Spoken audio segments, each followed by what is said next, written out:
Good morning student. देखिए class 4 chapter number 11 class 4 chapter number 11 बचाने वाला बड़ा।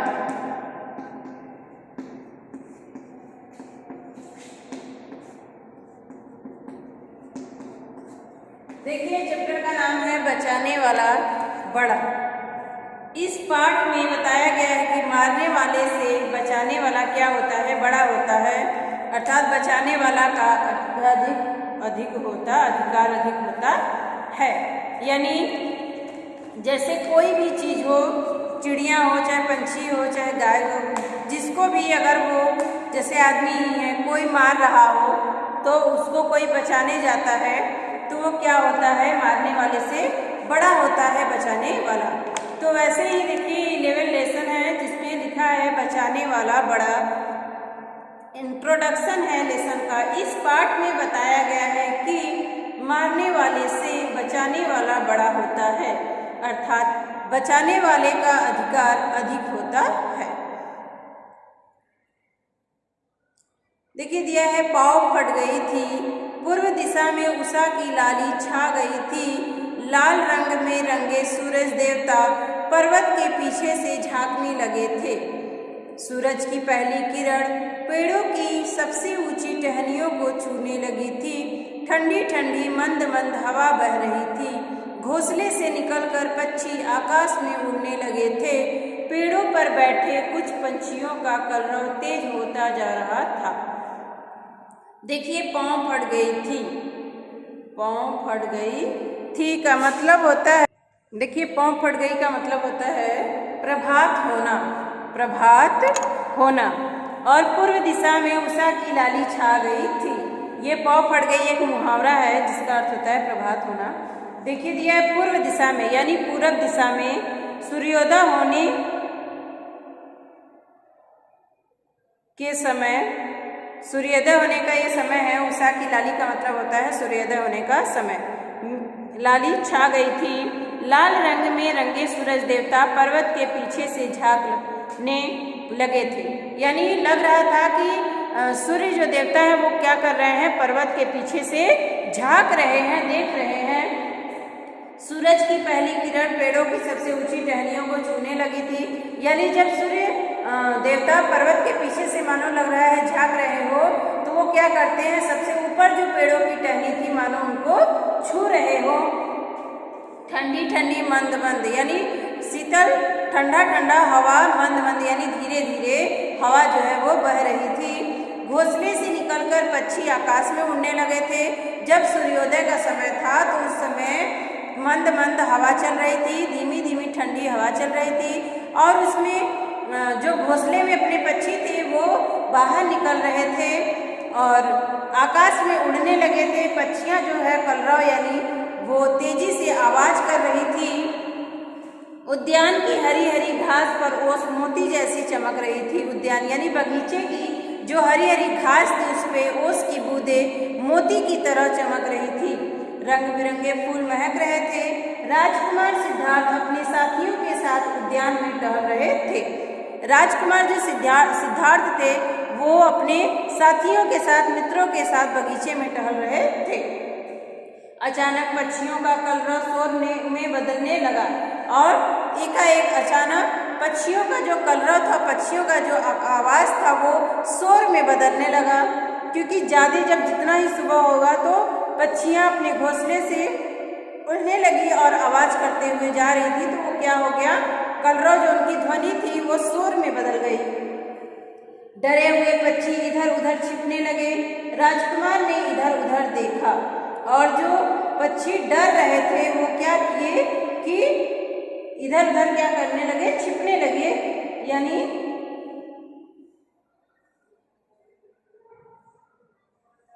इधर उधर छिपने लगे। राजकुमार ने इधर उधर देखा और जो सिद्धार्थ थे, राजकुमार सिद्धार्थ थे, वो क्या किए, इधर उधर देखने लगते हैं। तभी एक हंस उनके पैरों के पास आ गिरा। तभी क्या होता है कि एक हंस राजकुमार सिद्धार्थ के पैरों के पास आ गिरता है। हंस के शरीर में बाढ़ लगा था। और जो वो हंस था उसके शरीर में, तन में बाढ़ लगा हुआ था। खून की धारा फूट निकली थी। श्वेत हंस खून से लथपथ हो गया था। वह पीड़ा से छटपटा रहा था।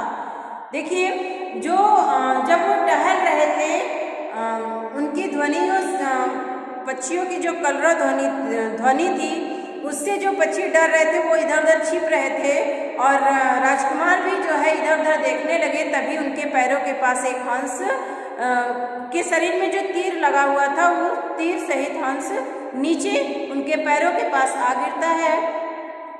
और वो खून से भरा हुआ जो सफेद रंग का हंस था वो बिल्कुल लाल था, खून से लथपथ था और वो पीड़ा से छटपटा रहा था। और उसको दर्द हो रही थी, तो वो क्या कर रहा था, अपने पैंट को फड़फड़ा रहा था, छटपटा रहा था। तभी देखिए, अरे कैसे निष्ठुर लोग हैं। तो राजकुमार सिद्धार्थ बोलते हैं, अरे कैसे निष्ठुर लोग हैं, इस निरीह प्राणी को बाढ़ से भेद डाला। कैसे निष्ठुर लोग हैं, यानी बिना दया के लोग हैं। वो, उनके पास दया नाम की कोई चीज नहीं है, ऐसे लोग हैं। देखो, इसे कितने सारे बाड़ों से भेद दिया है। कितना सुंदर हंस है, हाय हाय। वो कहते हैं कि कितना सुंदर हंस है, हाय हाय। आश्चर्यजनक से कहते हैं, हाय हाय। देखो तो इसे कितनी वेदना हो रही है, यानी इसे कितनी पीड़ा हो रही है। यह दृश्य देखकर राजकुमार के साथी भी वहीं आ गए। यह दृश्य देखकर क्या करते हैं, राजकुमार के जो साथी रहते हैं, उनके साथ जो घूमने जाते हैं, तो उनके जो साथी हैं वो लोग भी क्या करते हैं, उनके साथ आ जाते हैं वहीं पे। सिद्धार्थ ने बड़ी कोमलता से हंस को उठाया और अपनी गोद में रख लिया। और सिद्धार्थ क्या करते हैं, बड़ी ही कोमलता यानी सरलता के साथ हंस को उठाते हैं और अपनी गोद में रख लेते हैं। बड़े प्यार से उनके पंखों पर हाथ फेरा और धीरे से बाढ़ निकाल दिया। और क्या करते हैं, वो जो पंख में बाढ़ लगा हुआ था उनके शरीर में, तो पंखों को क्या कहते हैं, धीरे धीरे सहलाते हैं। और हाथ फेरना मतलब उसको सहलाते हैं पंखों पे, और धीरे से क्या करते हैं, बाढ़ को निकाल लेते हैं। साथियों की मदद से सिद्धार्थ ने हंस का घाव धोया और मरहम लगा दिया। फिर उसके बाद क्या करते हैं, उनके घावों को धोते हैं और उस पर मरहम लगाते हैं अपने साथियों की सहायता से। अपने अंग वस्त्र से कपड़ा फाड़ कर पट्टी बांधी और अपने अंग वस्त्र से, यानी जो अपने ऊपर अंग में, जो अपने शरीर पे वस्त्र पहने हुए थे, उसमें से थोड़ा सा टुकड़ा फाड़ कर उसको क्या किए, जहाँ पे उनको चोट लगा हुआ था हंस को, वो मलहम करने के बाद उस पर पट्टी भी बांध दी। हंस की पीड़ा कुछ कम हो गई थी। राजकुमार बड़े स्नेह से उसे गोद में लिए रहा और सावधानी पूर्वक कोमलता से उसे थपथपाता रहा। यानी क्या करते हैं, राजकुमार बड़े स्नेह से यानी प्रेम से उनको गोद में उस हंस को लिए रहते हैं और उनको सावधानी पूर्वक, यानी कोई त्रुटि न हो उससे, वो बहुत सरलता से उसे थपथपा रहे थे। जैसे बच्चे नहीं सोते हैं तो माँ लोग अपने गोदी में लेके बच्चे को थपथपाती हैं, सुलाने के लिए थपथपी देती हैं, वैसे ही वो भी क्या करते हैं, सिद्धार्थ जो है वो हंस को अपने गोदी में लेकर आराम से धीरे धीरे सावधानी पूर्वक क्या करते हैं कि थपथपाते हैं।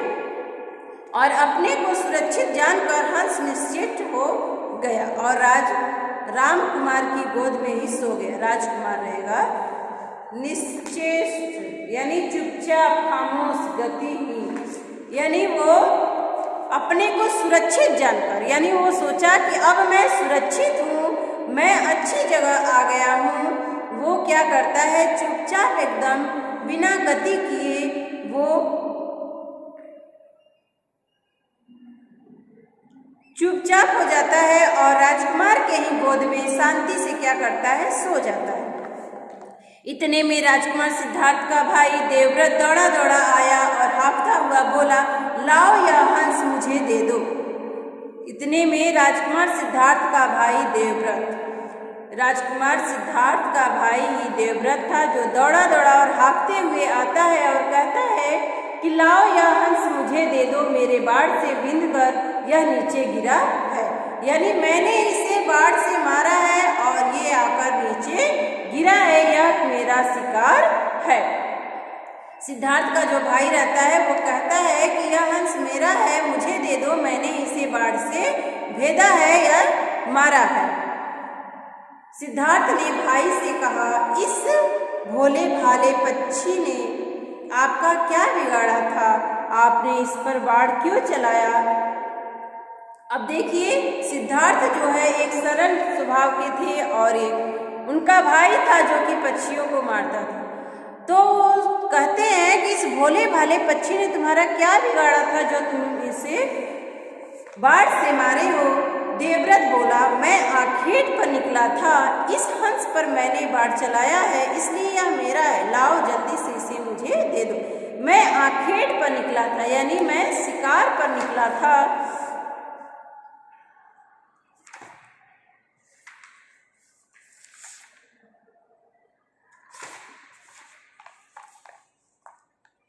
इसलिए यह मेरा है, मुझे जल्दी से दे दो। यह कहते हुए उत्तेजित देवव्रत हंस को लेने के लिए आगे आ गया। यानी भावावेश में क्या करता है कि देवव्रत हंस को लेने आगे आ गया। सिद्धार्थ ने बड़ी शांति से उत्तर दिया, जीव हत्या पाप है। फिर सिद्धार्थ बोलते हैं, दम धीरे से बोलते हैं, शांति से बोलते हैं कि जीव हत्या पाप है, जीवों पर दया करनी चाहिए। देखते नहीं मैं इसे बचाने का प्रयत्न कर रहा हूँ, मैंने पक्षी चिकित्सक को भी बुलवाया है, वे आते ही होंगे। अब देखिए जो सिद्धार्थ थे वो कह रहे हैं कि जीव पे दया करनी चाहिए, जीव हत्या जो है वो पाप होता है, मैंने इसे बचाने का प्रयास कर रहा हूँ। मैं तो इसे जीवों के जो वैद्य होते हैं, डॉक्टर होते हैं, मैं उनको बुलवाया हूँ, वे आते ही होंगे। देवव्रत क्रोध से उफनते हुए बोला, नहीं तुम ऐसा नहीं कर सकते, इस पर मेरा अधिकार है, तुम्हें इससे क्या, तुम अपनी दया कहीं और जाकर दिखाओ, इसे तुरंत मुझे दे दो।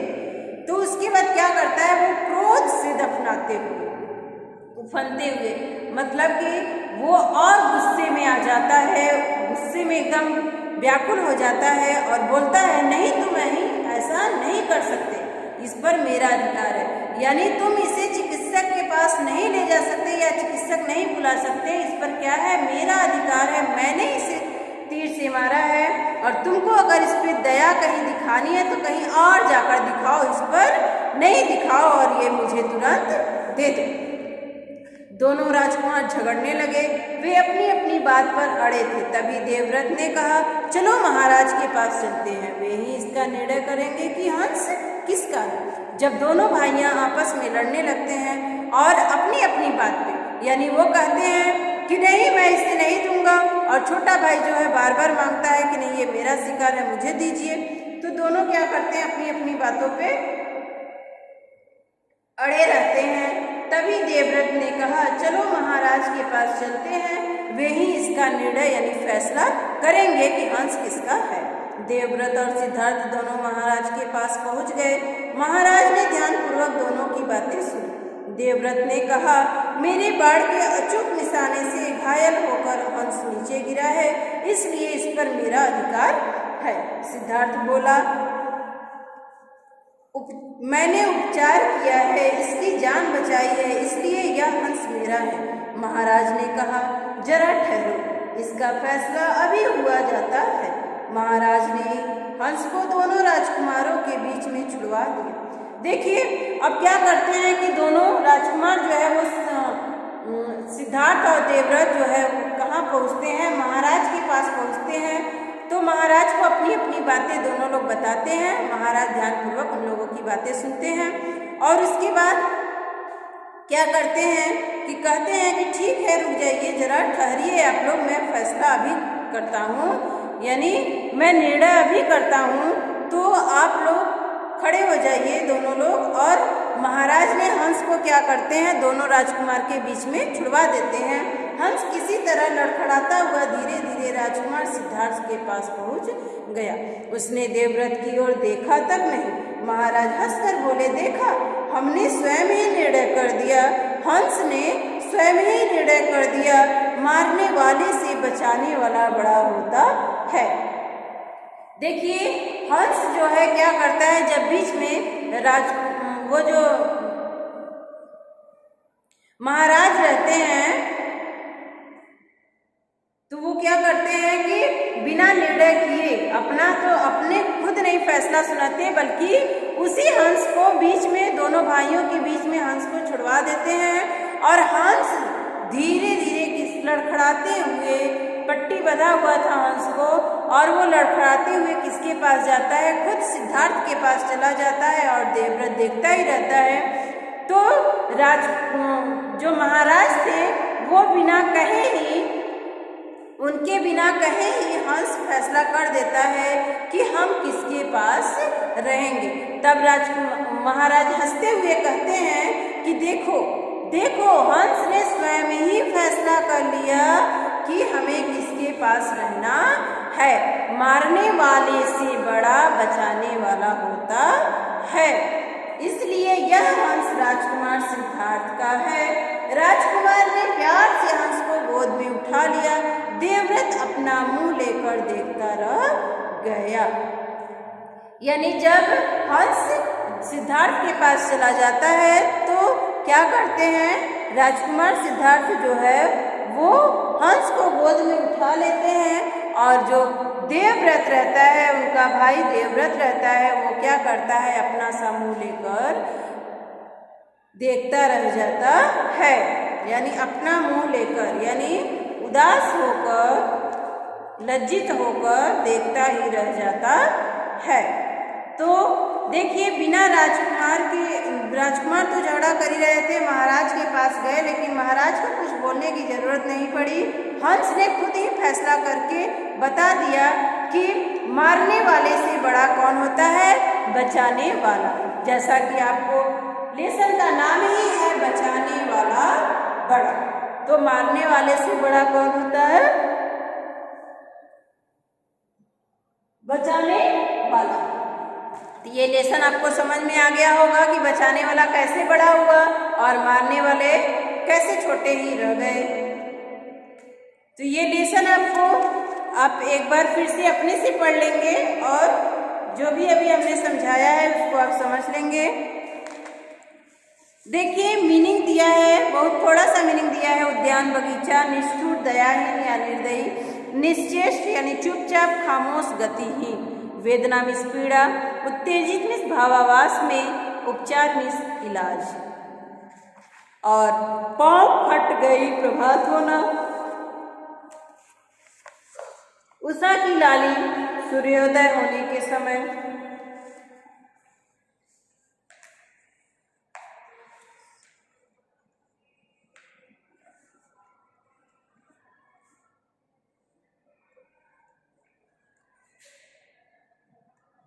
मदद, सहायता, ये तो आप लोग कलरव यानी आवाज, ध्वनि, ठंडी मंद मंद, धीरे धीरे, उद्यान बगीचा, ऐसे ही छोटी छोटी इसमें जो मीनिंग है वो तो आपको पता ही है। बस जो थोड़ा टफ मीनिंग था उसको आपको इधर शब्द ज्ञान में बता दिया गया है। इसके बाद है सही विकल्प पर सही का चिन्ह लगाइए। राजकुमार सिद्धार्थ कहाँ टहल रहा था, उद्यान में, महल में, रंगशाला में, इनमें से कोई नहीं। कहाँ टहल रहे थे, उद्यान में।